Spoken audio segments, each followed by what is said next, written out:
আমার প্রিয় চতুর্থ শ্রেণীর ছাত্রছাত্রীরা, আমি তোমাদের প্রিয় অরূপ স্যার। প্রথমেই 2021-22 শিক্ষাবর্ষে তোমাদের জানাই স্বাগতম। আমি তোমাদের যে বিষয়টি পড়াবো তা হলো বাংলা। আর তোমরা সবাই জানো যে বাংলা হলো মধুর ভাষা। যাই হোক, আজ প্রথমেই আমি তোমাদের বলবো, যেহেতু এখনও আমরা করোনা মহামারী থেকে মুক্ত হতে পারিনি, তাই আমাদের অবশ্যই স্বাস্থ্যবিধি মেনে চলতে হবে। বাড়িতে থেকেই নিয়মিত পড়াশোনা চালিয়ে যেতে হবে। গুরুজনদের কথা মেনে চলতে হবে। সততাই মহৎ গুণ, এই আদর্শে পরিচালিত হতে হবে। এবার বিষয় সম্পর্কে বলবো। তোমাদের এই শ্রেণীতে যে বিষয়ে বিশেষ নজর দিতে হবে তা হল নির্ভুল বানান ও শুদ্ধ উচ্চারণ এবং সাবলীলভাবে সরব পাঠ করা। গদ্য পদ্যের বিষয়বস্তু সম্পর্কে জানা এবং নিজেই প্রশ্নের উত্তর লেখার চেষ্টা করা।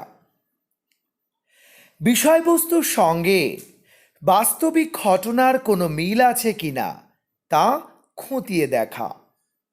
এছাড়াও নিজের চিন্তা ভাবনা শক্তিকে বাড়িয়ে তোলা। স্বরচিত গল্প, কবিতা লেখার চেষ্টা করা। তোমাদের এই শিক্ষাবর্ষে বাংলা পাঠ্যক্রম থেকে যে গদ্যটি আমি প্রথমেই পড়ানো শুরু করব তা হল ডাকাতের গল্প, লেখক রবীন্দ্রনাথ ঠাকুর। তবে এই গল্প পড়ানোর আগে আজ আমি তোমাদের লেখক প্রসঙ্গে কিছু কথা বলবো।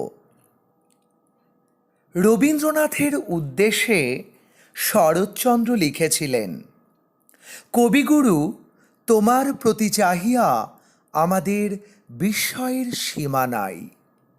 বাস্তবিকই রবীন্দ্র প্রতিভা এক পরম বিস্ময়।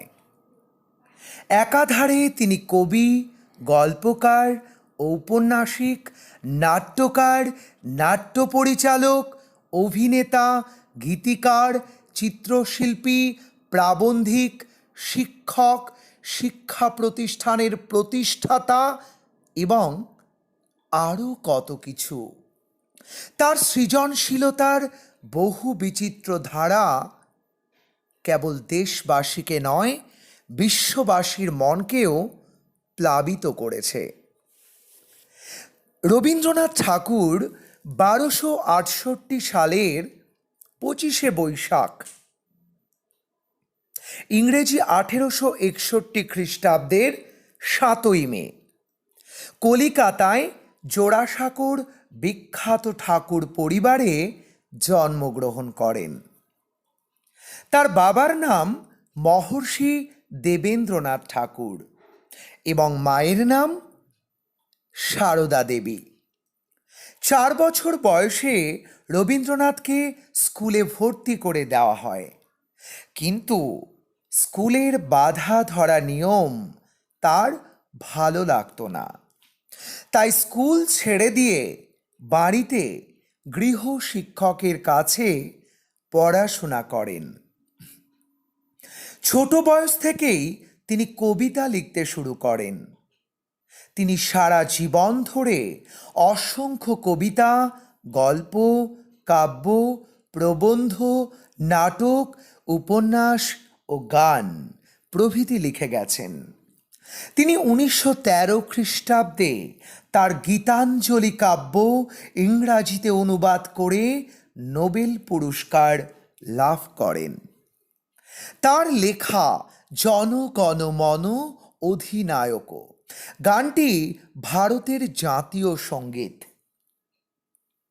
আর সোনার বাংলা গানটি বাংলাদেশের জাতীয় সঙ্গীত। তার লেখা গান রবীন্দ্রসঙ্গীত নামে খ্যাত। রবীন্দ্রনাথ শুধু কবি ও সাহিত্যিক ছিলেন না, তিনি দেশপ্রেমীও ছিলেন। বঙ্গভঙ্গ স্বদেশী আন্দোলনের তিনি নেতৃত্ব দিয়েছিলেন। বাঙালিদের মধ্যে তিনি ঐক্য বন্ধন গড়তে রাখি বন্ধন উৎসব প্রচলন করেন। পাঞ্জাবের জালিয়ানওয়ালাবাগের হত্যাকাণ্ডের প্রতিবাদে ইংরাজের দেওয়া নাইট উপাধি তিনি ত্যাগ করেন।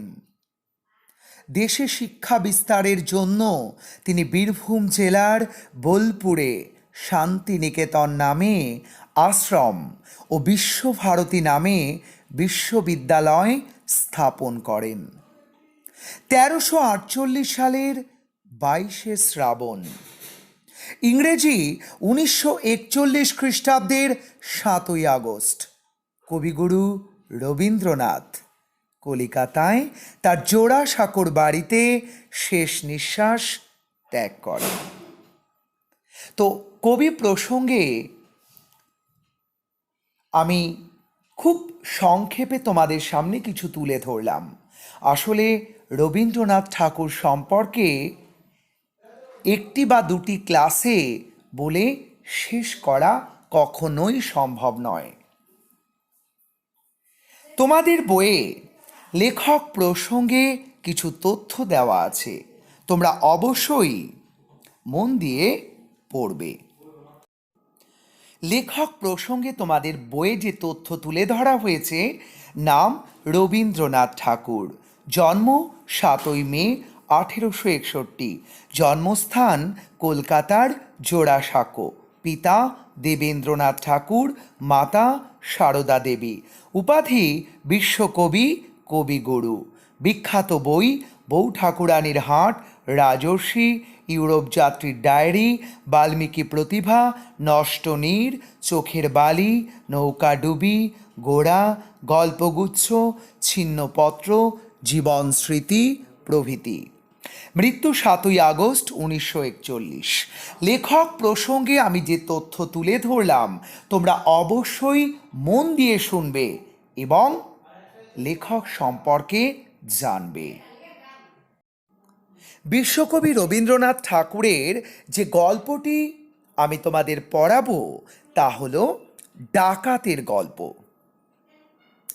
তবে আজ এই গল্পে যা আছে সেই সম্পর্কেই বলবো। তবে এই গল্প পড়ানো শুরু করার আগেই আমার কবির লেখা একটি কবিতার কথা মনে পড়ছে, বীরপুরুষ। তোমরাও নিশ্চয়ই জানো, মনে আছে?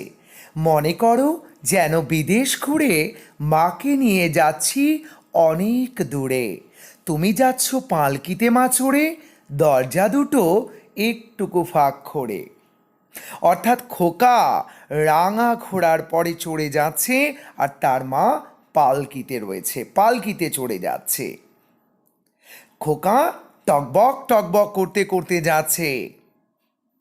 সন্ধ্যা হয়েছে, সূর্য অস্ত গেছে, তারা জোড়া দিঘির মাঠে এসে পৌঁছেছে। চারিদিকে কোথাও কোনো জনমানব নেই, কেমন যেন একটু ভয় ভয় ভাব। যাই হোক, অন্ধকার, চারিদিকে কিছু দেখতেও পাওয়া যাচ্ছে না। হঠাৎ দিঘির ধারে যেন কিসের আলো দেখতে পাওয়া যাচ্ছিল। এমন সময় হারে রে রে রে রে, ওই যে কারা আসতেছে ডাকছে রে।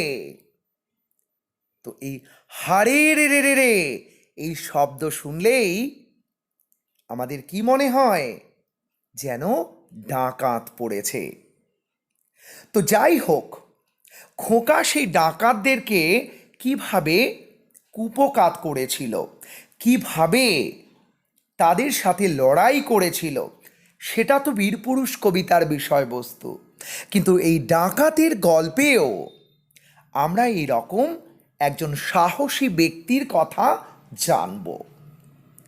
তোমাদের নিশ্চয়ই জানতে ইচ্ছে করছে কে সেই ব্যক্তি। সেই ব্যক্তির নাম শম্ভু। তবে এবার আমি তোমাদের শুধু গল্পে যা আছে সেইটুকুই বলবো।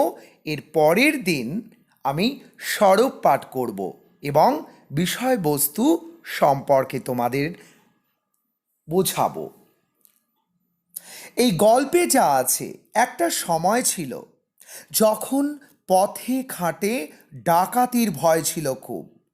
নির্জন পথে কিংবা লোকালয়হীন বড় মাঠে ডাকাতরা ওত পেতে বসে থাকত। পথচারী এলেই ডাকাতের দল ঝাঁপিয়ে পড়তো তার উপর, সর্বস্ব কেড়ে নিত, মারধর করত। এই সব ডাকাত দলকে নিয়ে নানান গল্প আছে। তেমনই এক ডাকাত দলের কথা জানা যাবে এই গল্পে। তো তোমরাও নিশ্চয়ই দুই একটা ডাকাতের গল্প জানো। আর এই ডাকাতদের সম্পর্কে যখনই আমরা কোনো গল্প শুনি, আমাদের যেন কেমন একটা বেশ ভয় ভয় করে, তাই না? একটা সময়ে কিন্তু এই ডাকাতদের ভয় খুব ছিল। নির্জন পথে, লোকালয়হীন, যেখানে জনবসতি নেই, সেখানে তারা উত পেতে বসে থাকত। আর রাস্তা দিয়ে যখন কেউ যেত তখন তার ওপর ঝাঁপিয়ে পড়ত, সর্বস্ব কেড়ে নিত, তাকে মারধর করত। এসব নিয়ে কিন্তু অনেক গল্প রয়েছে। তেমনি আমরা পড়ব ডাকাতের গল্প।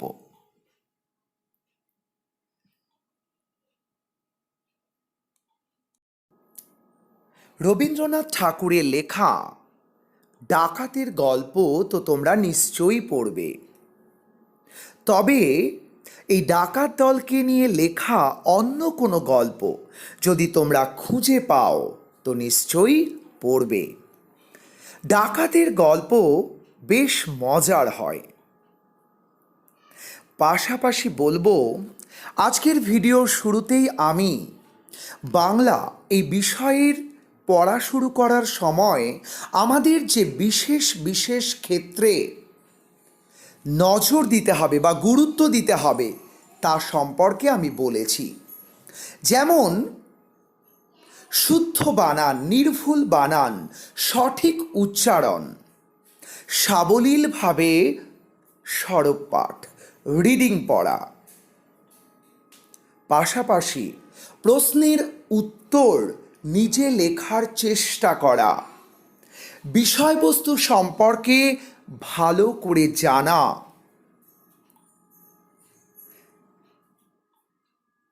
এগুলো কিন্তু তোমাদের অবশ্যই ঠিকঠাক করতে হবে।